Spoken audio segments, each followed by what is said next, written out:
Welcome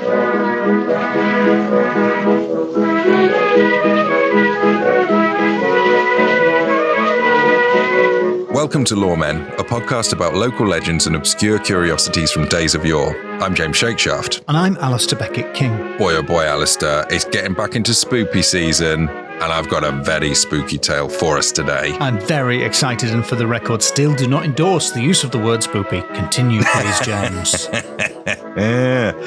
It is from friend of the show, Ghosts Over Britain, by Peter Moss.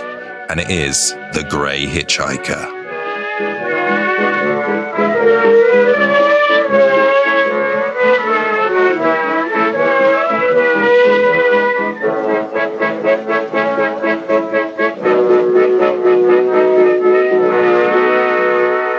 Great title this time, James. I'm very excited. Oh, you should be. To listen to another Shakeshaft joint. Is that what we call these? Yeah, I think so. I'm really excited about this one, to be honest. I nearly texted you to say how excited I was about this, but I thought... You nearly warned me to be excited in advance. Exactly. Because, Alistair, I've gone back to your friend of mine. Ghosts Over Britain. True Accounts of Modern Hauntings, which is the subtitle that I genuinely had never realised. Yeah, we never really got to the subtitle, did we? Because we were just making that noise. That noise for machine guns when you're a kid. When I noticed the subtitle like a couple of days ago, it felt like it had just appeared there. like it wasn't even there before. You got Berenstain Baird. Absolutely. They died in that prison. Yes, by Peter Moss. Ghosts Over Britain. And I was lured to a chapter called The Phantom Hitchhiker. And I read the tale, and boy, oh boy, it delivers. So I'm just going to get straight into it. Are you ready? Yes, absolutely. If you got some sort of series of, what's that product?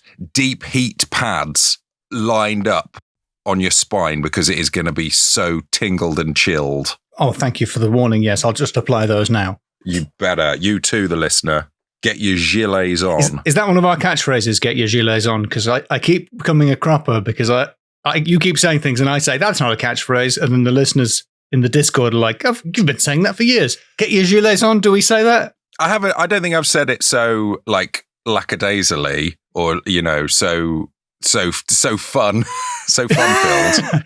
I've warned people that a gilet may be in order because this is going to be so chilling. All right, let's do this. So, Alistair, we're going to go to the A38. The spookiest motorway. Is it a motorway? It's an A road. It's not an A road. It predates the motorway. In fact, it's referred to in Ghosts Over Britain as the Notorious A38. I remember from its rap career. Yes, it runs from Derby to Cornwall. And if you pop that into your Google Maps now, pinch to zoom in on a section between Oak and Taunton. Hold on a second here. This is more a metaphor. Oh. You don't really necessarily need to do it. I'm sorry. That's where I would have been during the Aurora Borealis. I couldn't see. Well, I may have been on the M5 looking at the map. Well, yeah, you wouldn't have taken the A38. The M5 totally superseded the Notorious A38. I would have avoided the Notorious A38. Mm-hmm. But I couldn't see anything because of all of the very bright lights on the motorway. Figuratively, drop that little man to get the street view image, mm-hmm. and you may well see a middle-aged man in a grey coat with a torch trying to hitch a lift. Probably only see him if Google Maps shows up ghosts. So we're going to go to the little drop-down menu where you can look at the older versions of Street View. Mm-hmm. That is a function that I think I am the most fascinated with.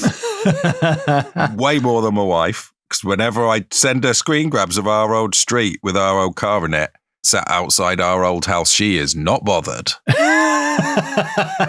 But do click on it anyway. And if you could go back to 1970, the summer of, I'm probably going to ditch this framing device, to be honest. Yeah, does Google Maps go back to the summer of 1970? It sounds like a heady time to me. Oh, all right. And if you, on that I'm actually sticking with it for a minute. If you could... So we're still in the conceit that we're doing this on Google Maps, yeah? Yeah, find a newsagent and see if you can zoom in to the newsagent window and see a copy of the Western Morning News from August 1970. It's there, but it's probably blurred out because there's a face on the front page. Yeah, or you sort of keep swooping down the road. I keep accidentally, walking down to the betting shop and then coming back. Is that like being a ghost? Using Google Maps of the past? Is that what it might feel like to be a ghost? Probably not really. We haven't got time for this. Right. So, probably not really. That's what I would say, no. In that Western Morning News, Mrs. K. Swithenbank has been interviewed. Yes. All right. Mrs. K. Swithenbank.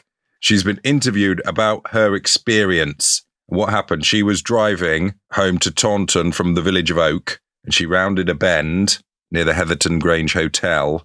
And as she rounded that bend, she found stood in the middle of the road a middle-aged man wearing a long grey coat with his face averted and a torch pointed at the ground. She had no time to brake. She swerved violently, and she must have missed the guy because there was no impact. But she pulled up and looked around.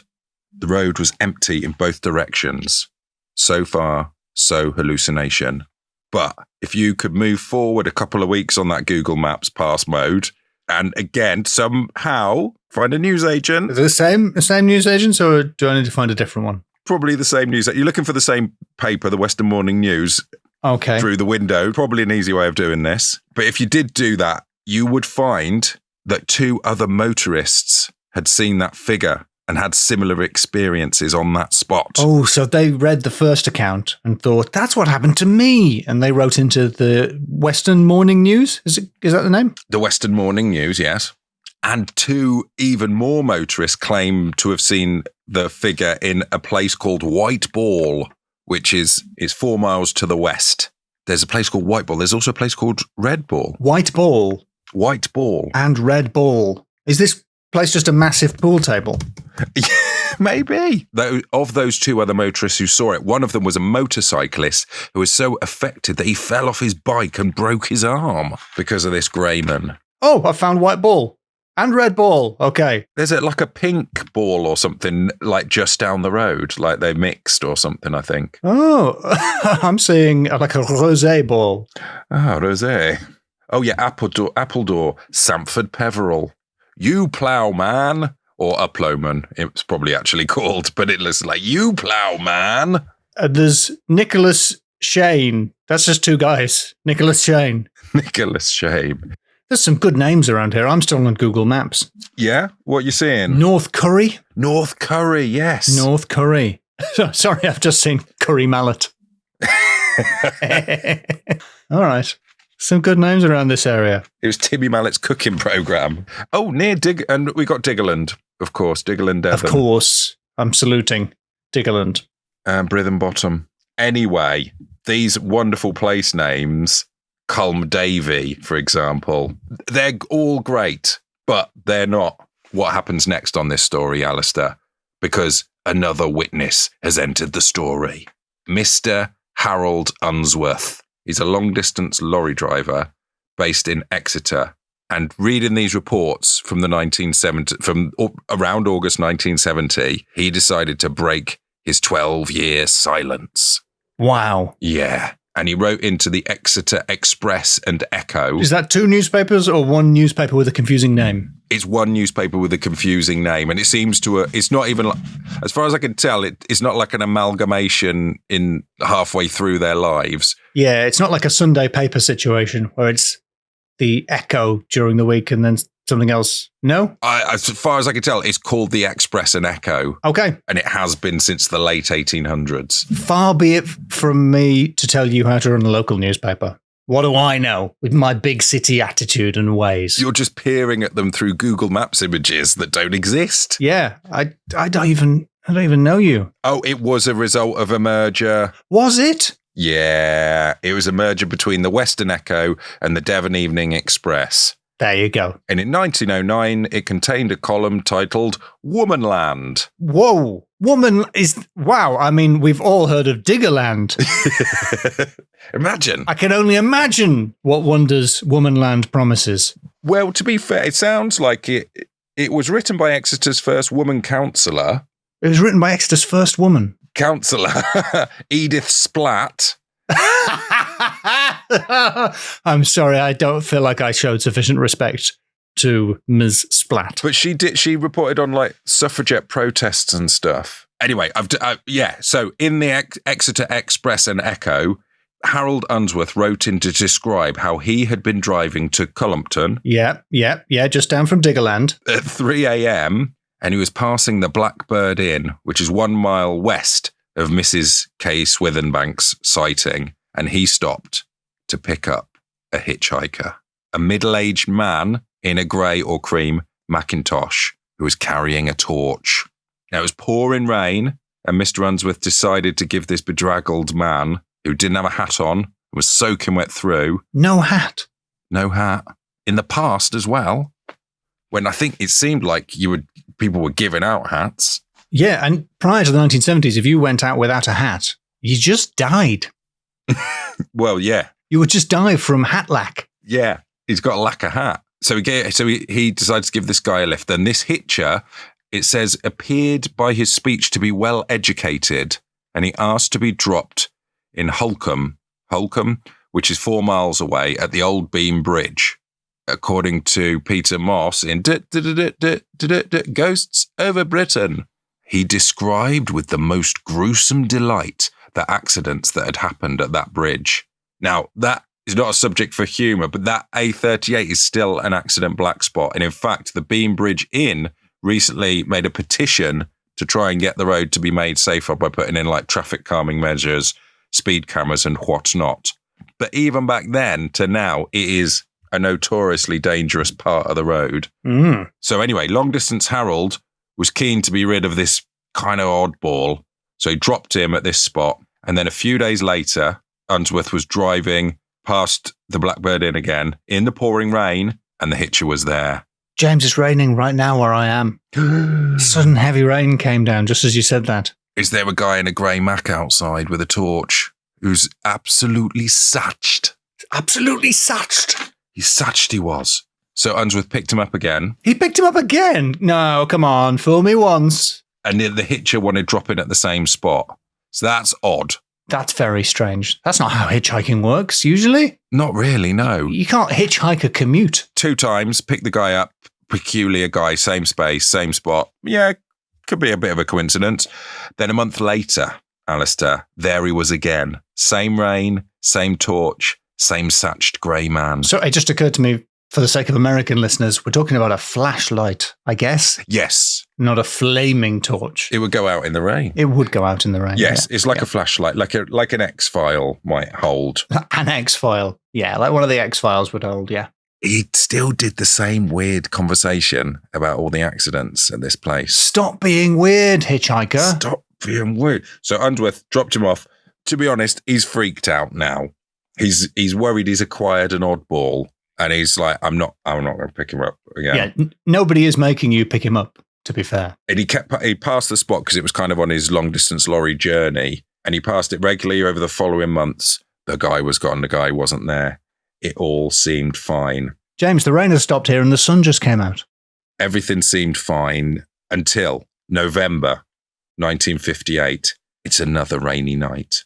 And the Gray Hitcher is there again. No! Why would you stop? He's got such little crack. But he did stop. He did pick up the man and he drove him to the same spot again and had the same macabre chit-chat. But this time, when they stopped at the bridge, the hitchhiker did something different.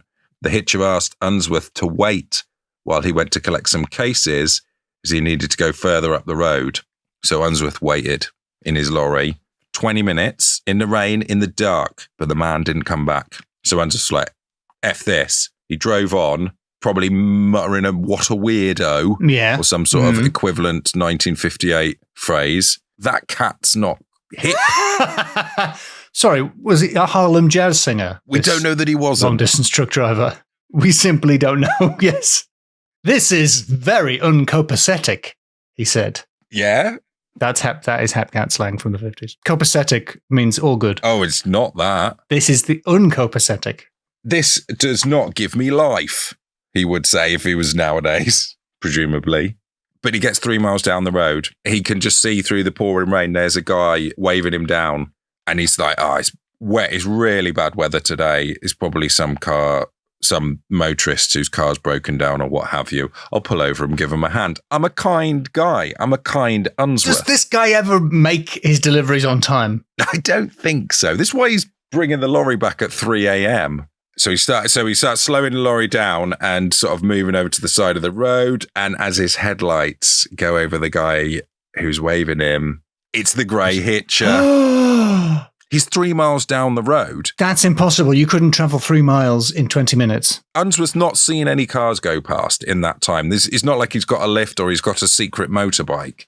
Unsworth did not stop this time. He's learned his lesson. He slammed back on the accelerator, steered away from the man who leapt in front of the van at the last minute. Unsworth braked. The lorry started to jackknife, but he managed to keep it under control. He stopped and got out, and the Gray Hitcher is standing in the middle of the road, shaking his fist and swearing at him. And then the grey man turned and vanished. And Unsworth got back in his lorry, probably quite shaken, and got the truck out of there. Yeah. And he never saw the Hitcher again. And he kept silent about that for 12 years until he heard the reports of Mrs. K. Swithenbank. Peter Moss points out in Ghosts Over Britain, it is impossible even to guess at the identity of the apparition, as so many motorists and pedestrians have died on this stretch alone. Perhaps one day, in a different manifestation, it may add another clue as to why this pathetic figure seems doomed to seek a lift so desperately from passing vehicles. Oh, chilling, James. Chilling. I'm burning right through my gilet. I'm shivering it to pieces. Can I also mention the drawings, the illustrations by Angela Lua in this edition of Ghosts Over Britain are fantastic. I'm going to pop that up for you there. I held it up to the microphone. Oh, yeah. It looks like, is that a lumograph? Is that what I mean? It sort of, he seems to be glowing. He does almost seem to be glowing. That's the bridge. That's a photograph. That's a photograph. Yes, that's a photograph of the bridge. Mm. Not a particularly spooky bridge, listener. Well, now it is now. You know, there's some ghost who's trying to find his cases. So there you go, Alistair. Wow. You can probably unpeel those deep heats now. Thank you. That's the noise I imagine that would make. Yep, I reckon.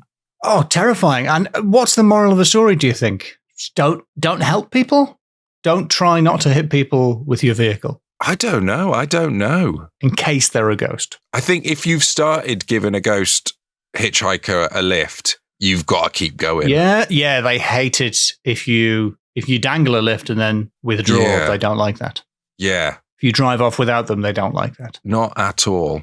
So, I mean, we don't know what happened. We don't know what the timeline is there. It could be, evidently by the 1970s, it is a ghost, but it could have been that the first couple of times it wasn't. It was an oddball, and then they very fast at running. Mm.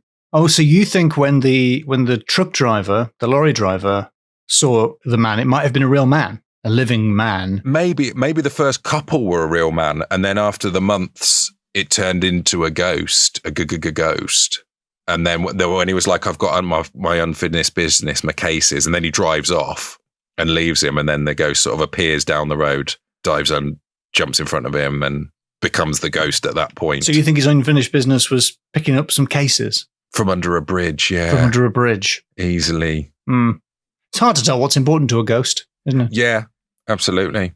You don't know how you're going to offend a ghost. It's best leave well alone. That story lived up to its promising title. It had everything. It had famous hip-hop artist, the Notorious A38. Yep. It had a spectral hitchhiker. Mm-hmm. It had the world's first feminist theme park, Womanland. Yes. That is everything. That is everything that you could ask for. Everything you could want. So are you ready to score this? Yes, I am. Terrifying tale. Okay, so first up, boom, going in hard, supernatural, right? Very high. We don't know quite how many supernatural encounters we're dealing with because of your theory, James, that the first encounters or the early encounters might have been with a human man. Whoa. Okay, but Then in 1970, we've got reports from, I'm looking at my notes, but it's mostly, my notes are all about Street View.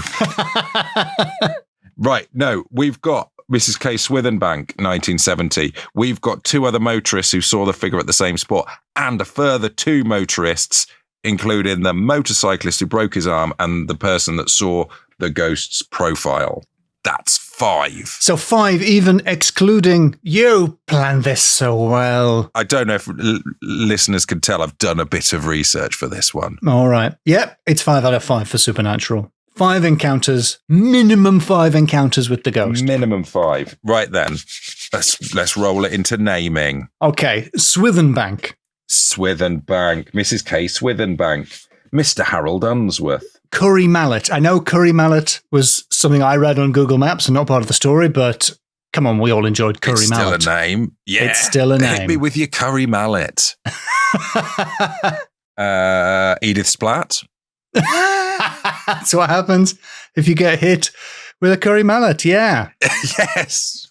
Womanland. And Womanland, yeah. The Exeter Express and Echo, Co.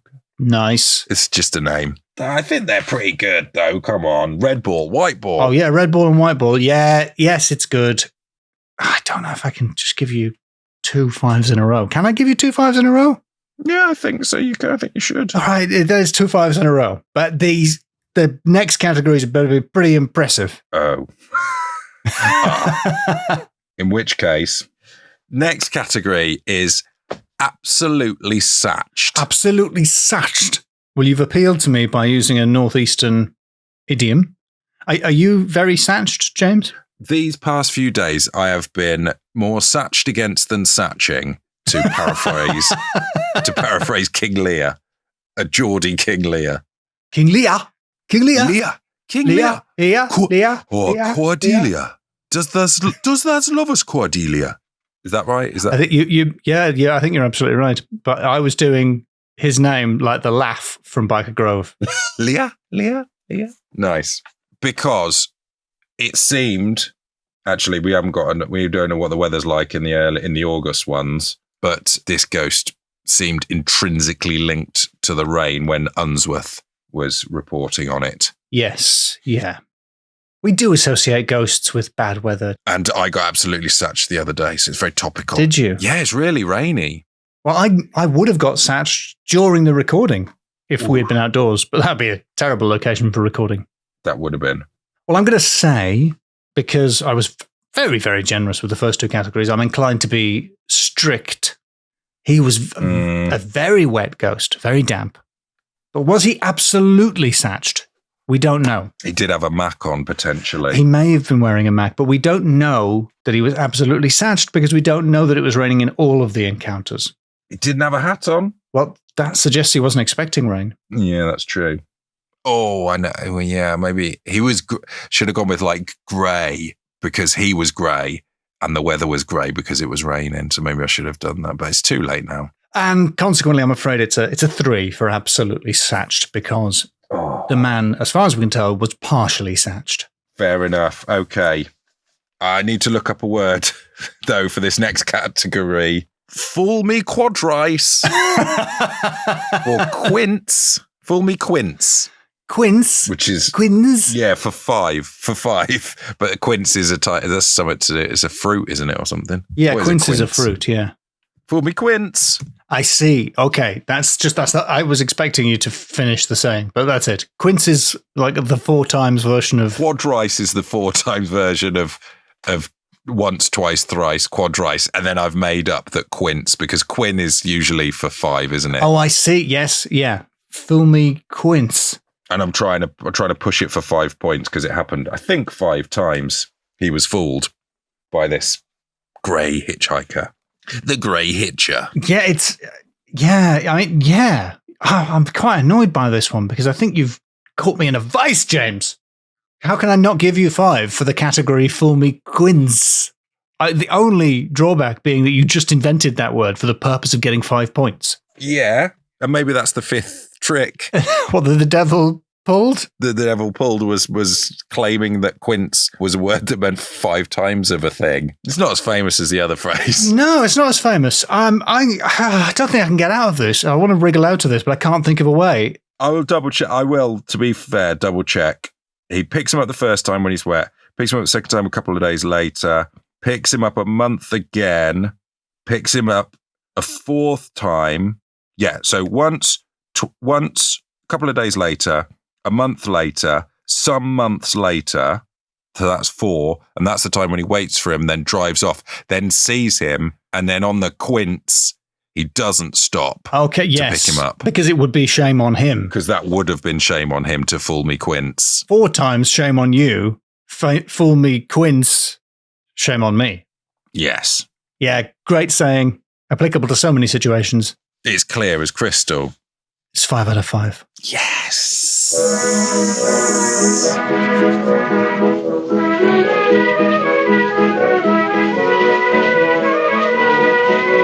Chilling, James. Chilling. Spine chilled. Timbers We shivered. have another great story from Ghosts Over Britain. Alistair, if people want to see us record one of these live, what do they just look in the notes? Several opportunities. Manchester. Yes, London.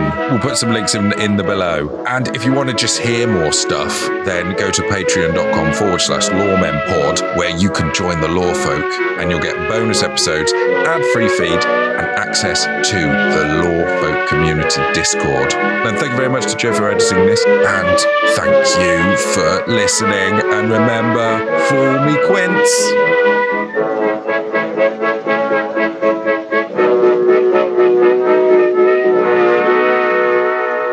Have you ever hitchhiked, by the way? Have you ever hitchhiked? No, I've never hitchhook.